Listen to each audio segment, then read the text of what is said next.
Unsung Murder Ballads is a true crime podcast, and as such, we will be discussing topics that are disturbing, graphic, and often violent in nature. So this is not for children under the age of 13. But you know this because you did start playing this episode. So here are some things you might not know about us. We are going to be critical of mistakes made by both criminals and law enforcement. We're going to express our views on things that you might not always agree with. We will occasionally go on an off-topic tangent. And we're going to use dark humor to express ourselves now and then. So if you're easily triggered, this might not be the podcast for you. However, if this is your cup of tea, then raise your pinky finger while you sip and join us for this week's horrific case, you sick bastards.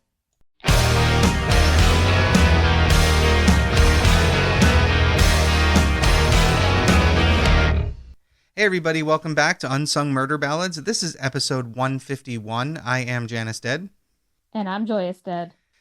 All right, so tonight we have a brand new episode, and I'm doing something a little different, which is becoming the norm, I think. With this one, we're going to talk about a case, but it connects loosely, like adjacently, to the case we're going to do next week. Ooh. Yeah, so it's kind of like a sequel, an offshoot. I don't know. It's going to be different. I've just never purposefully connected two cases like this before. Well, it's always very interesting when, there's a connection, common theme or a common, area and time. Right. I feel like it really tells a whole story about what the story of, serial killers are in all of history. And I know we talk a lot about ones that are in the US. So I think when we get to really focus on a time period or a related thing, we can really think about the trends of what happens and like this.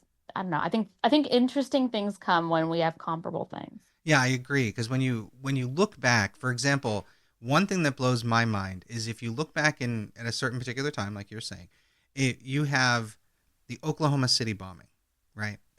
That connects back to the Waco thing, the siege on Waco, which connects back to Ruby Ridge. And these are three separate cases that have almost nothing to do with each other, and yet they do. And it blows my mind how some completely unconnected things can have that thread. And you probably don't know much about at least the Ruby Ridge one. I'm assuming you know the other two. Yeah, no, I don't know much about the Ruby Ridge, but Yeah, I so know a bit about the others.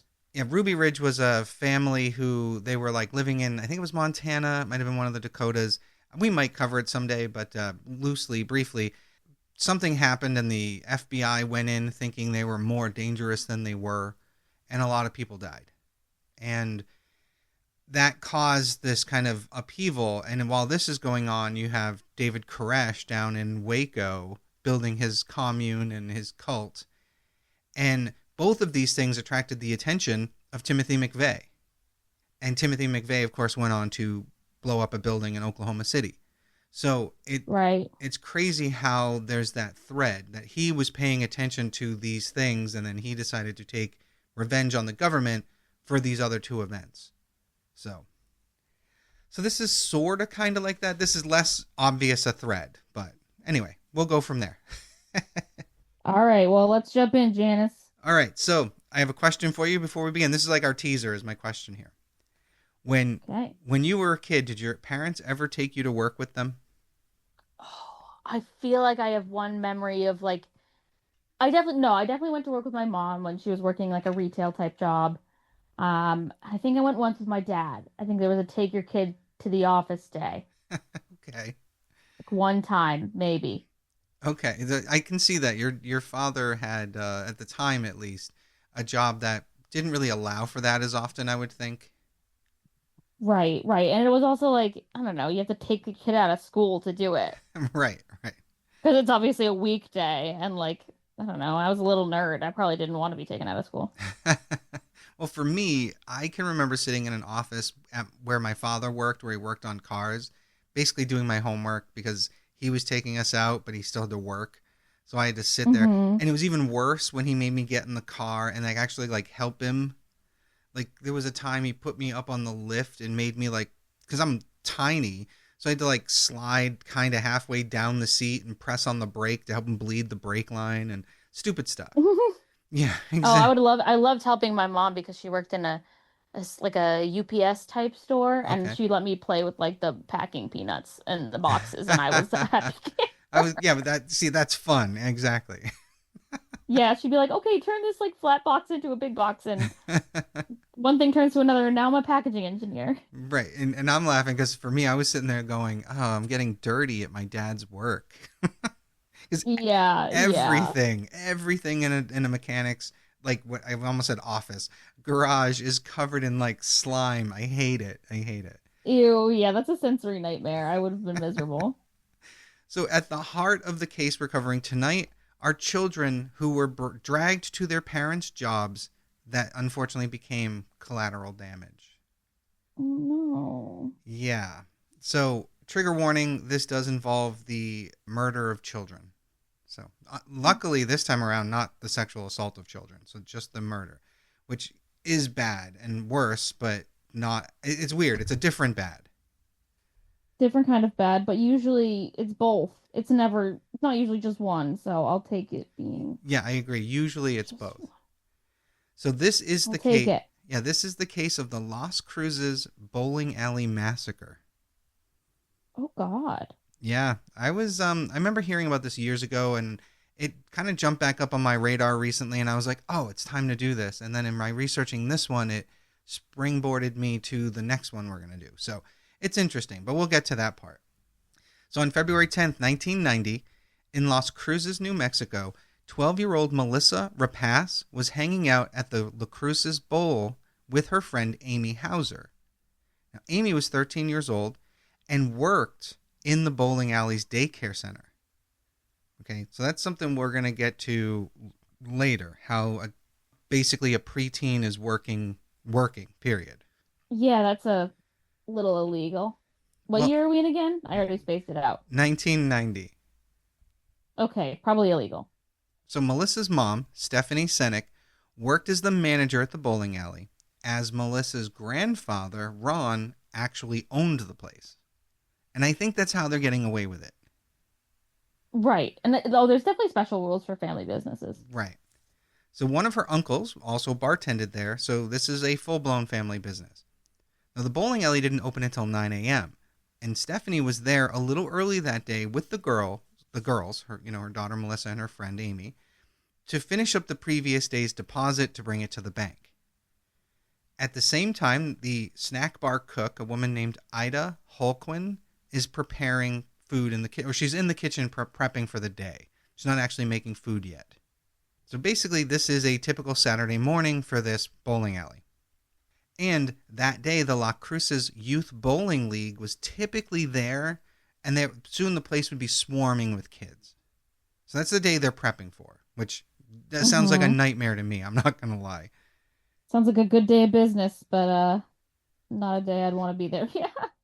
Yeah, yeah. I even as a manager of this type of business, at least a food establishment, I can't do kids. I can't do that many kids. I can't.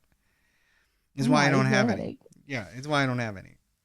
So Yeah. Stephanie and Ida are working while Melissa and Amy are being kids and doing their own thing.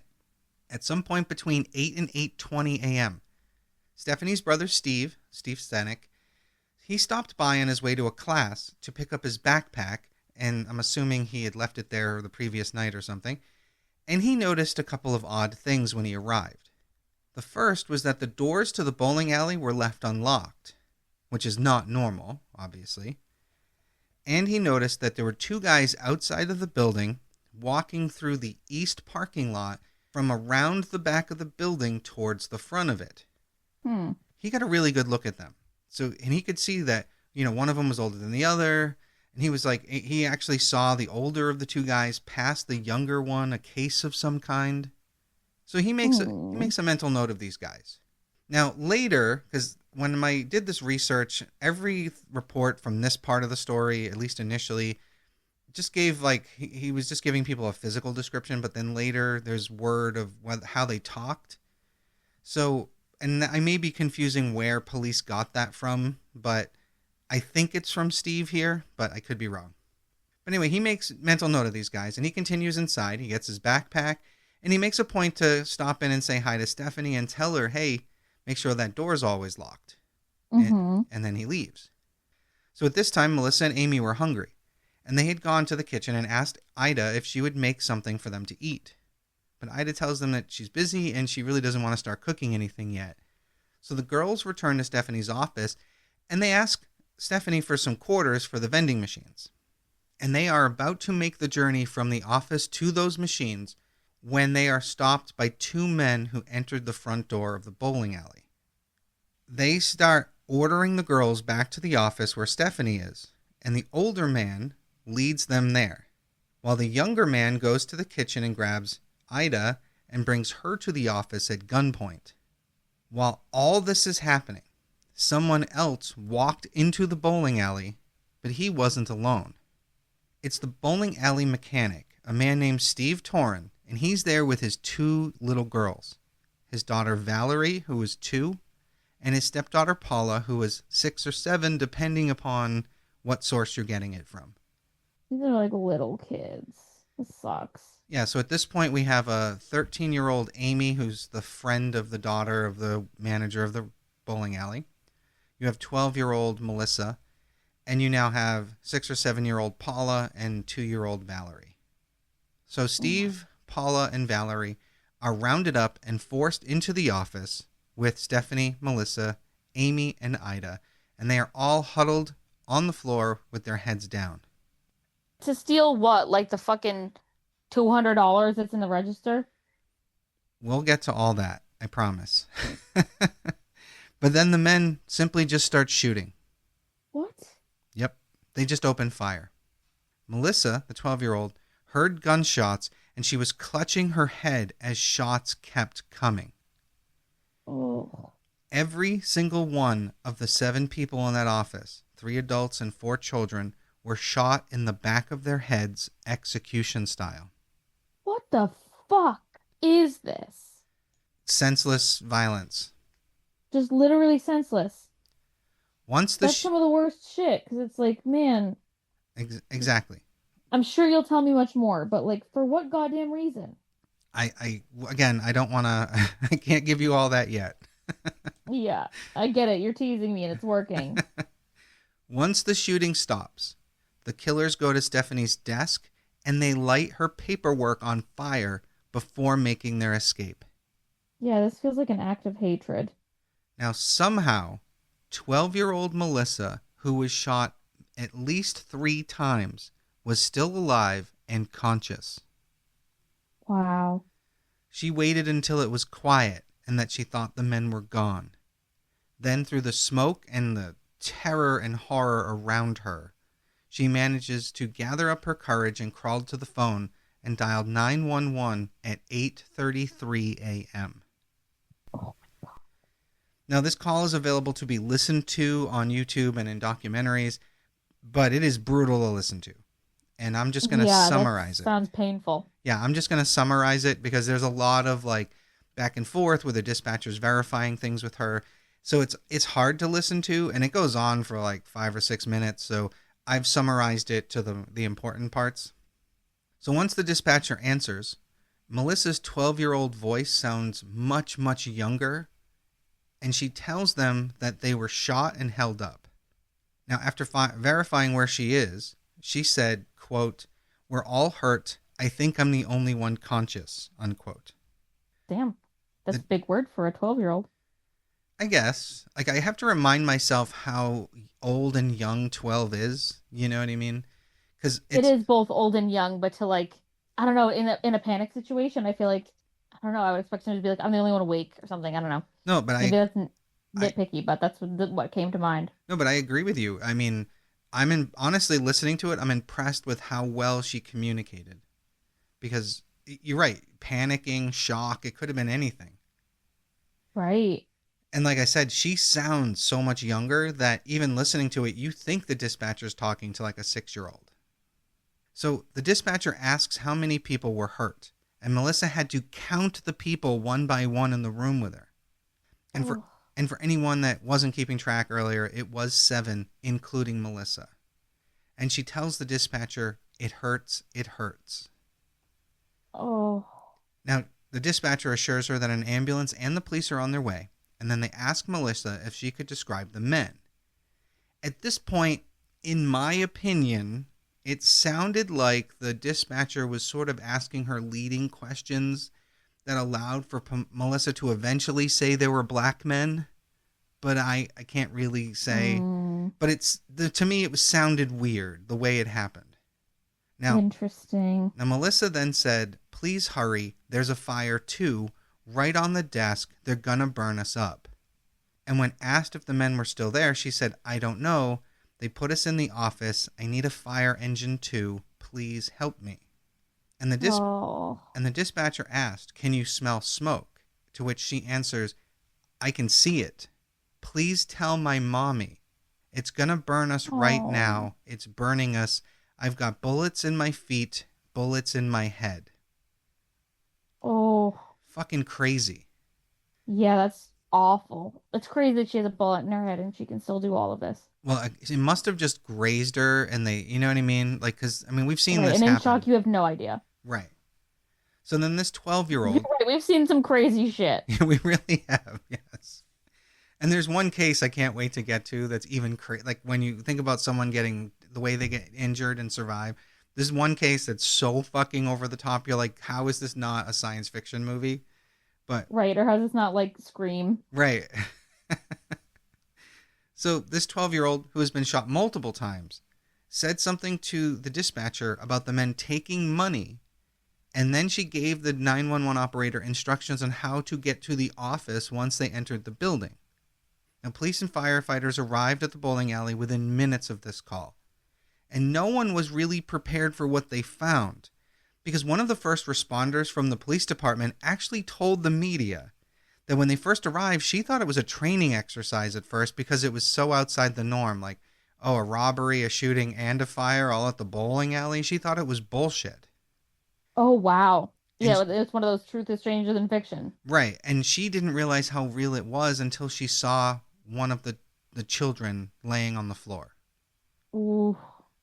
So the firefighters put out the blaze with fire extinguishers, and while medical personnel worked to get the bodies to a safe place, they also got the survivors transported to the hospital, because Melissa wasn't the only one that was still alive.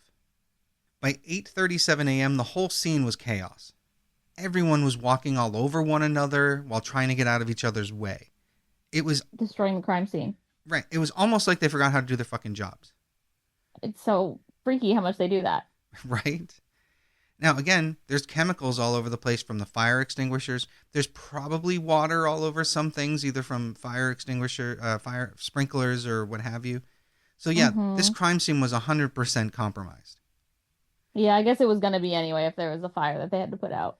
Right. And the Las Cruces police chief, Fred Rubio, even was honest about that when he spoke to the public, saying that the scene was completely contaminated. Mm-hmm. So, despite that, police did find some fingerprints as well as some shell casings. And with the suspects on the loose, they were hurrying to canvass the neighborhood. They were spreading out and they were looking for witnesses.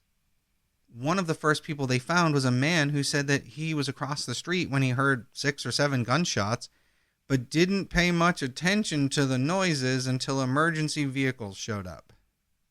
Wow, cool. Like, I understand, like, I live in a neighborhood that's iffy sometimes, and if I hear one thing that sounds like a gunshot that's not repeated, all right, it could have been anything. Maybe it's backfiring cars, or maybe fireworks. Right. But if you hear 6 or 7, do something. That's really concerning. Yeah. Police on the city limits were setting up roadblocks on every road leading out of Las Cruces. Now, Interstate 10 goes right through the city, and it's a straight shot to Texas, and from there, the Mexican border is only an hour away. So they're concerned about where people could Right. be They want going. to stop these people from fleeing the country. City Police, Border Patrol, and the Sheriff's Department were all working together to get these roadblocks set up. Then, at 9 a.m. that morning, less than 30 minutes from the shooting happening, police pulled over a car with 4 men inside, and they were carrying $12,000 in cash with them. Hmm. That's suspicious. Right? Like, okay, you got 12 grand. What the fuck are you doing with it? Nothing good. What are you doing with that much in cash ever? I don't know, it was the 90s, And maybe buying a car. That's the best I can come up with. right? I'm like, okay, I guess in the 90s you didn't maybe have a credit card. You I don't you do, know. but not. I mean, it depends on what you're buying, I guess, right?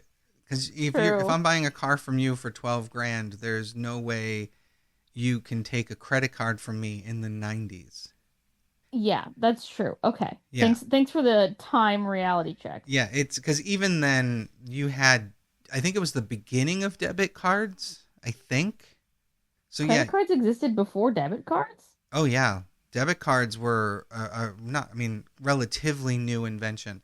Credit cards you Oh, used. wait, that makes sense because credit card was kind of just like an IOU that they would like write down and like go to the bank later. Right. So what they would do is take your card. There was a device that you slid a thing across that took an imprint of the card and the numbers. Right, right, And right, that's right, why they right. used to be raised on the cards. Now they're not raised anymore. So like and so that's Right, and and they would submit it to American Express exactly. So it was a whole thing. But debit cards, I want to say the 90s somewhere. Yeah. Anyway, little tangent there. I think I laugh so often when I'm at work with people and I'm like, yeah, I was alive before the internet and I was alive before cell phones and I was alive before video game consoles. It's like, what the fuck? right. That's crazy. So much has happened in the last 50 years that it's just unbelievable. Right. And it's just getting faster. Yeah. Yes. Like, I remember having a black and white television as a kid. Like, it's so fucked What? up. Yeah, that's all we had when I was a kid. Now, granted, grew up pretty poor, but we had a black and white TV, and I distinctly remember the first time I ever had a color television because there was a scene from a movie or a TV or a cartoon that was I couldn't believe how pretty it was when I saw it in color. Yeah, and of course, this is me as a young kid, but still, That's wild. yeah, bizarre. Absolutely bizarre. Wow. What a time to be alive. I'm telling you, I the shit is everything's moving so fast now. I'm surprised we don't have teleportation yet. You know, God knows we'd find a way to make that horrible. Oh, of course we would. Are you kidding me? If you could just open up a rift and push a bomb through, Literally. Okay, you're yeah, giving them ideas now. yeah. Well, I'm sure I'm not the only one giving them ideas. Yeah, that's for sure. So police had Stephanie's brother Steve come down and look at the four people they had arrested to hopefully identify them as the people he saw outside the bowling alley. But once Steve saw them, he said that none of the four guys were the people that he saw. And they were let go because, they're not really doing anything wrong except driving around with a whole lot of money on them. Because, technically not a crime. Technically. Although, and I'm looking at a map of the U.S. right now, they're a long distance from Las Vegas, so maybe there's a casino in Texas. I don't know. Who knows? So the men were let go, and without any other leads, police kept working with the Army, the Border Patrol, and U.S. Customs to canvass the area. They had airplanes and helicopters looking for any trace of the killers or a vehicle that they had somehow been told the men were driving, which was described as a tan or green van or utility vehicle. I don't know where that one comes from because, again, from what I gathered, the brother Steve, when he stopped in, he didn't see their car. So maybe, Interesting. yeah, so maybe there's a neighbor that to the bowling alley that saw people driving away in a vehicle. But I thought it was weird that to me that just sort of came out of nowhere. Yeah.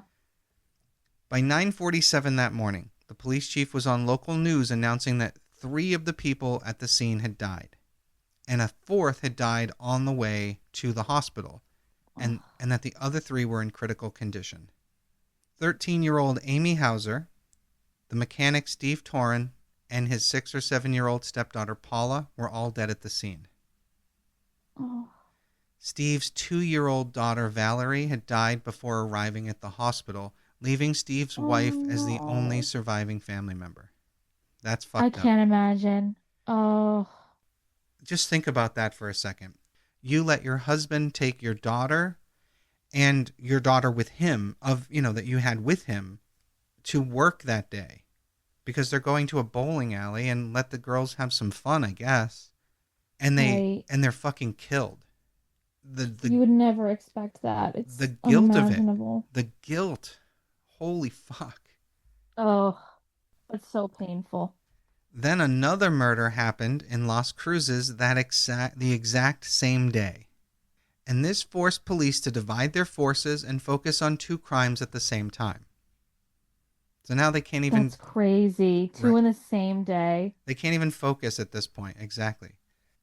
So by the time the roadblocks had come down around 2:30 that afternoon, this is 6 hours after the shootings, no arrests had been made. And while technicians were calling the New Mexico State Crime Lab for help, other investigators were going through witness statements to try to put together a profile of the shooters.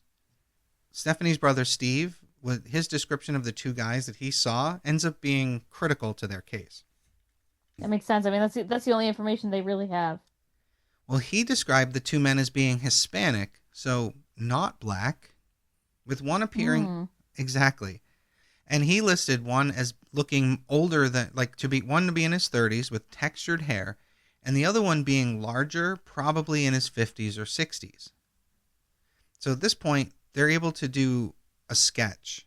And they're also trying to talk to Melissa, Stephanie, and the cook, Ida, but they're also using Steve's description. So they're starting to put things together. Mm-hmm. Now, according to, I'm assuming the girls, both shooters were speaking English, but the younger man didn't have an accent where the older one had more of a Spanish accent. Interesting. So the sketches they made start going out to the media. And then the next day, it was all over the country, and they sent it to authorities in Mexico as well, just to be safe, because it's really not that far from Mexico. Mm-hmm. Right And if away, they're fleeing, they could be fleeing right over the border. they could already be gone an hour after the fact. I mean, that's how Yeah. far away the Mexican border was, I believe. Mm-hmm. So right away, the police are buried in tips to the point where they had to open up 2 extra phone lines to handle all the incoming calls. Despite over 50 calls coming in every hour, and every single detective they had focused solely on this case, they barely get any real substance. Damn. 2 days after the murder, police still had no leads. And that other murder that happened in Las Cruces that day turned out to not be related. A suspect from, Wow. I know, right? Just so much happening in one day. So the suspect in that case was actually from Texas, and when he was in police custody by that following Monday, and they couldn't find any connection to him and the killings at the bowling alley. And at this point, police began leaning towards robbery as being the motive for it, because they couldn't come up with anything else. It's the thing that makes the most sense, given what they know. Right, and the shooters did take about about $5,000 when they left the scene, because Melissa did say she saw them rummaging through a couple files. That was on the recording, that she saw them going through some Mm. things. But they did leave some cash behind. They didn't take everything, which is a little weird. And Yeah, it is weird. and even Ida said she saw the men looking through cabinets. Hmm. Mm-hmm. And that's not where I would look for money. Right, exactly. Now the owner, Ron, Stephanie's father and Melissa's grandfather here, he was in Arizona on a golfing trip the day of the shooting. But after the murders, he hurried back to Las Cruces. But when he got there, his behavior made everybody suspicious. Oh, shit.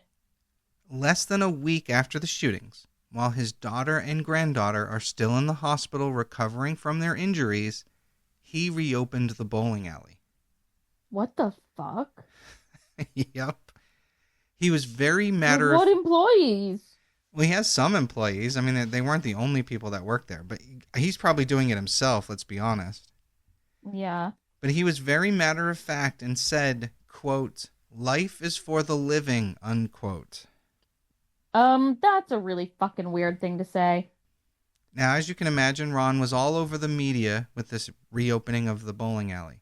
And that attention made the public take a second look at what might have been going on at the bowling alley before the shooting happened. And Hmm. so the media reporters are asking Ron some serious questions. The biggest one being, could this shooting have been an act of revenge against him or a member of his family? Right, ask. act of revenge seems logical based on the circumstances since it's Yes. not really directly robbery. And a lot of reporters even started asking questions regarding Amy working there because she was only 13 at the time. Talking about that, we did talk about the whole family business thing and whatever, but I'm realizing now that Amy's not his granddaughter. Amy is his granddaughter's friend. So, Oh, yeah, that doesn't fall into that umbrella. So there is a little, that's a little weird. But he denied that she ever actually worked there. So, I don't know. huh. Try to just cover his ass now that there's attention on him. Exactly, that's my guess. So, while Ron is doing this reopening, police are still hoping for a break in the case. Crime Stoppers put out a $12,000 reward, and local businesses pitched in and brought in another $8,000 in donations to help encourage people to come forward with information. Around this time, investigators were also looking into possible connections between the bowling alley murders and yet another unsolved murder in that town. Now, this one had happened before the shooting, back in January, like a month previous. And on the surface, the two crimes have some similarities. A man named Hmm. A man named Salvador Lozano was shot in the head on the morning of January 14th at a gas station where he was working. He was found with his hands tied behind his back and $500 was missing from the register. Hmm. 8 days after the shooting and 2 days after Ron reopened it, the bowling alley, the Crazy. police announced that they had no evidence that suggested the two shootings were connected by anything other than coincidence. Hmm. Maybe these three things are coincidence, but it's a really weird coincidence. Yeah, I mean, life is strange. Agreed. And Las Cruces isn't exactly a small town, but it's still weird, is all I'm saying. Like, I don't know. And maybe they can't find anything connecting them. So police still don't have any suspects or any idea about the motive beyond just maybe robbery. And even with hundreds of tips and law enforcement working around the clock, they still had nothing. In an effort to broaden the investigation, police go to the hospital on February 19th to visit Ida, Stephanie, and Melissa to show them news footage from El Paso, Texas. This footage showed three men who were thought to be from northern New Mexico who are currently incarcerated in the city of Juarez, Mexico. They're thinking that potentially there could have been a connection, and they wanted to see if the women and the girl could identify who these men were. But none of Interesting, as if like they could have been put in jail for something else. correct. Okay. But unfortunately, none of the survivors recognized any of those men. Hmm. So as February turned into March, the police are following up on leads from all over the U.S., and the reward money had risen and is now over $30,000 for any information. By the end of March, over a month after the shooting, police released updated sketches of the suspects. It turns out that there was actually a sketch artist who worked for the Houston Police Department, a woman named Lois, and I guess she heard about the case and was so affected by the crime that she herself came down to offer her help. They didn't ask her to. And she went, Wow. yeah, and she came almost 800 miles down there to help them. Wow. Yeah, Texas is huge. What the fuck? right. And Lois wasn't the only one who came from out of state who was haunted and deeply moved by these shootings. The case was still drawing tons of national attention to the point where Unsolved Mysteries came into town and began filming to cover that case. And, Wow. and when it aired Lois's sketches, and that was by April of 1990. And the episode had an impact almost immediately. The show had aired during prime time, which is like when everybody was at home after dinner watching TV. I know it's a different world. I know what prime time is. Okay. And I did watch TV before Netflix existed. all right, I'll trust you on that one. And that I actually, sorry, another tangent. I was just telling someone at work that Netflix used to be a mail-in DVD service. They didn't Oh believe my me. goodness, they must be younger than me then because we had the mail-in DVDs. Yeah, they were like, "What?" I was like, "Yeah, you had to go and select a DVD that would be mailed to you, and you had to drop it back in the mail." And they were like, "Are you fucking kidding me?" I'm like, "No, that was a thing." It was kind of awesome, I'm not gonna lie. It The was anticipation. I can see that. Yeah. But although having it as a family, that did suck. Battling over the queue, and then someone would go in and secretly change the queue so that they could get their thing ahead Um, of you. And my parents would always put their shit ahead, which is fair because they paid for it. But I was mad. no, I get it. Especially you were the youngest too. You were the baby. Yeah, exactly. Nobody wanted to watch the dumb shit I wanted to watch. Unfair. Okay, agreed. Although I'll be honest, Anyway, nothing beats the days of like the Blockbuster video where you could walk in and as a couple or as a group of friends trying to pick out something fun to watch. Like those were the days, you know? that sounds fun. Yeah, now we just do it from the couch and argue.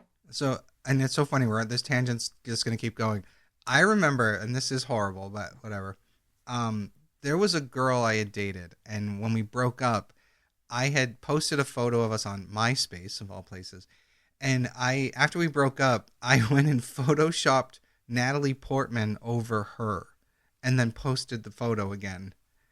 And Amazing. she and I ended up reconciling and becoming friends. We didn't get back together, but we became friends again.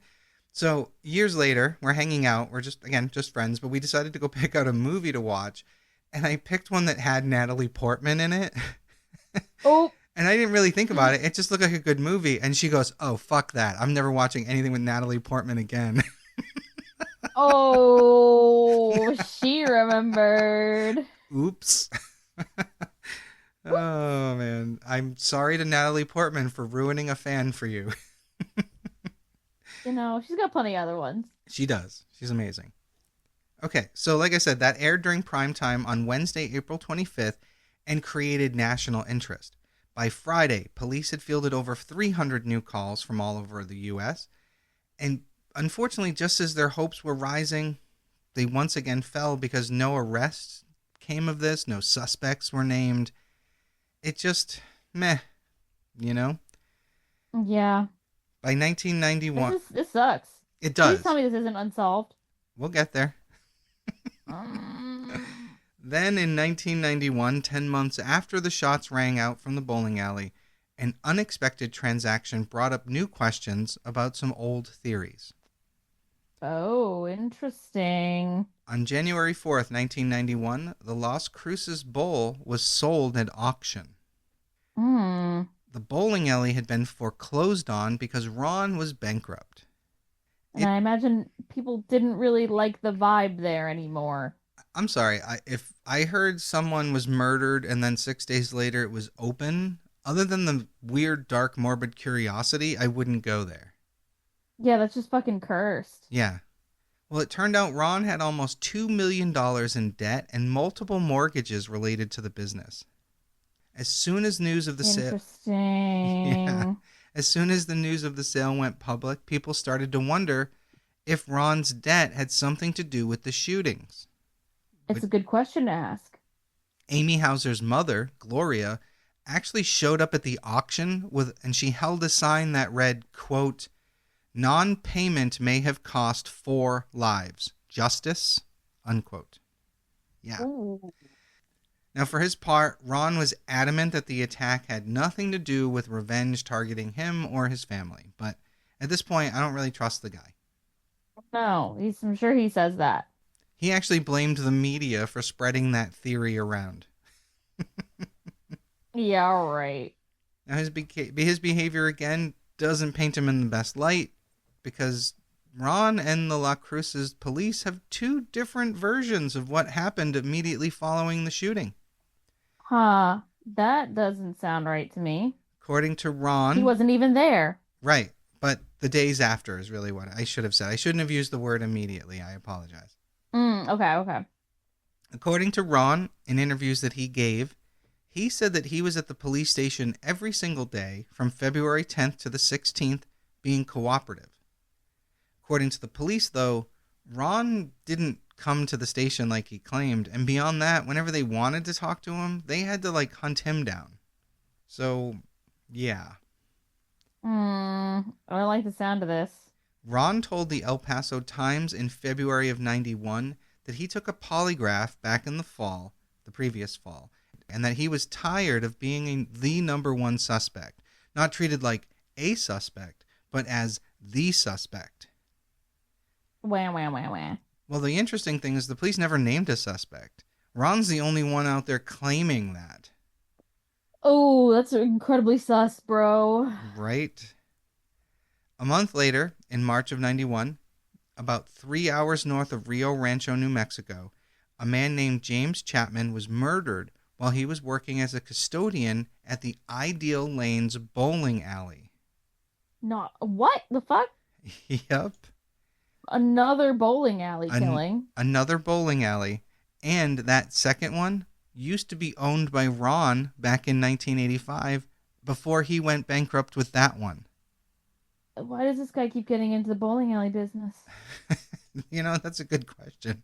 I have no idea. It makes me think of Walter White and the car wash. Yeah, for real. So to be clear, Ron didn't own that bowling alley at the time of the murder, but it is weird. As we just said, it's kind of fucked up. Yeah, kind of weird that it happened twice, huh? But this makes the Las Cruces police chief and the press start asking questions. Yeah. But the police chief, again, after investigating, claims that it's just another coincidence, that there's no connection.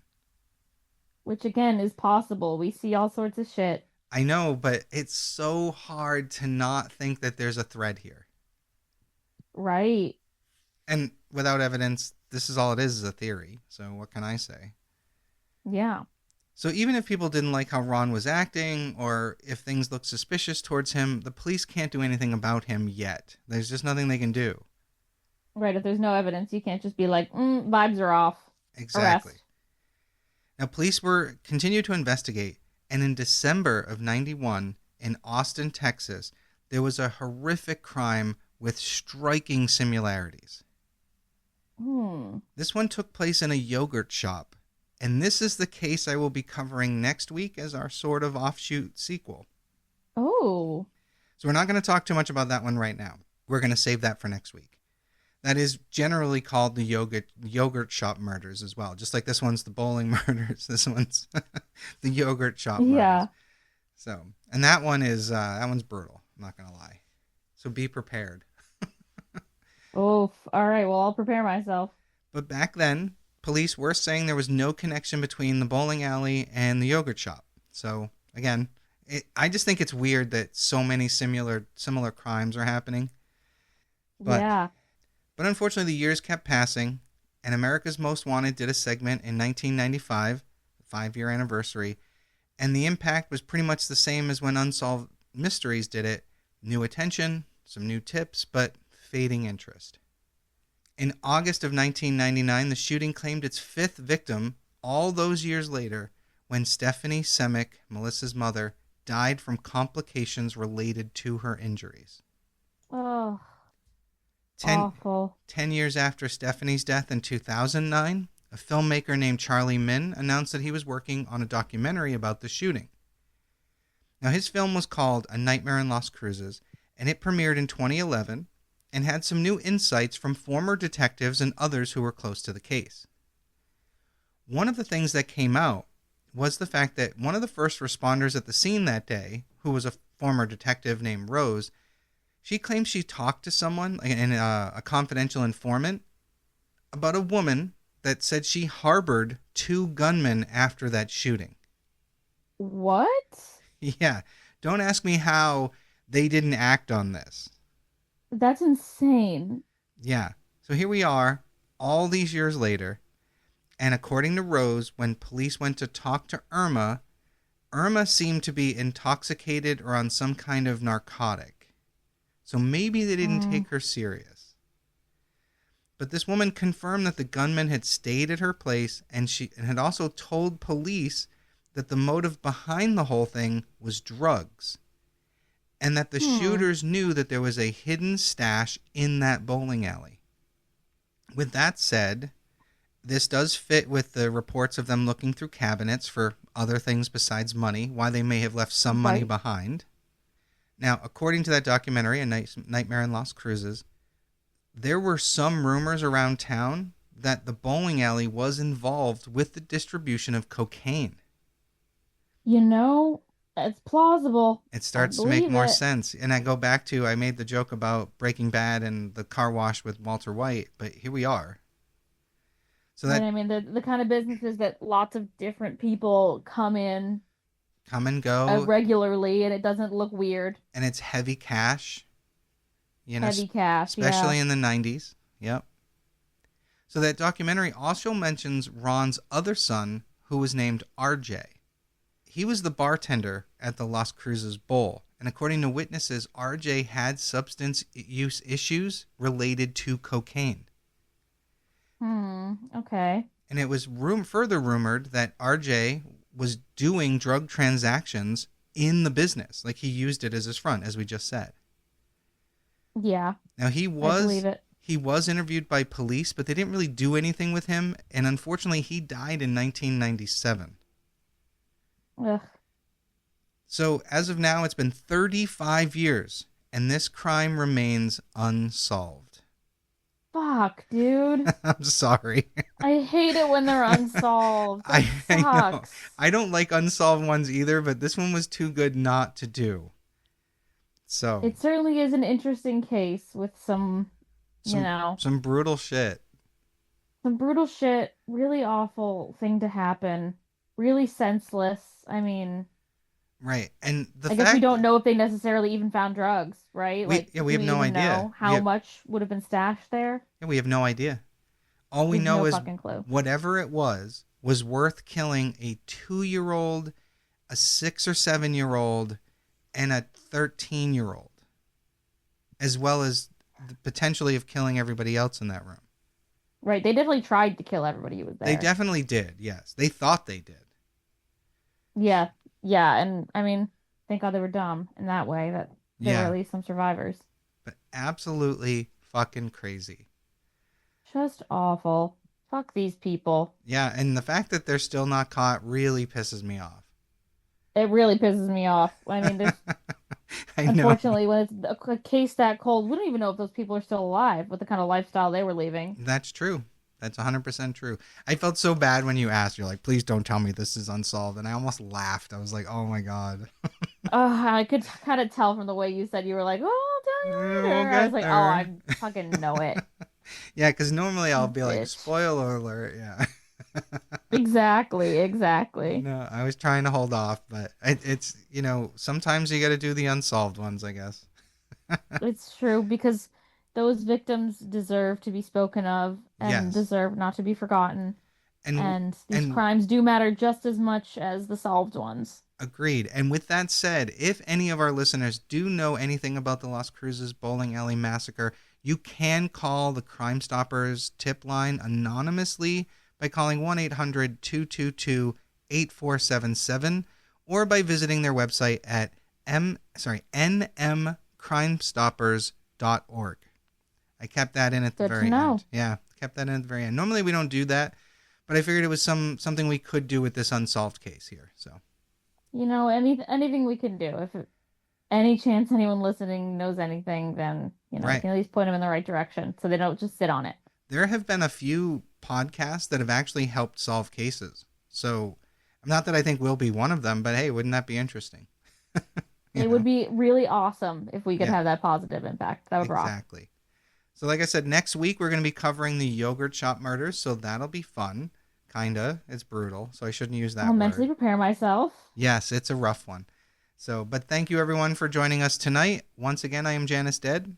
And I'm Joyous Dead. And we'll see you next week. Bye.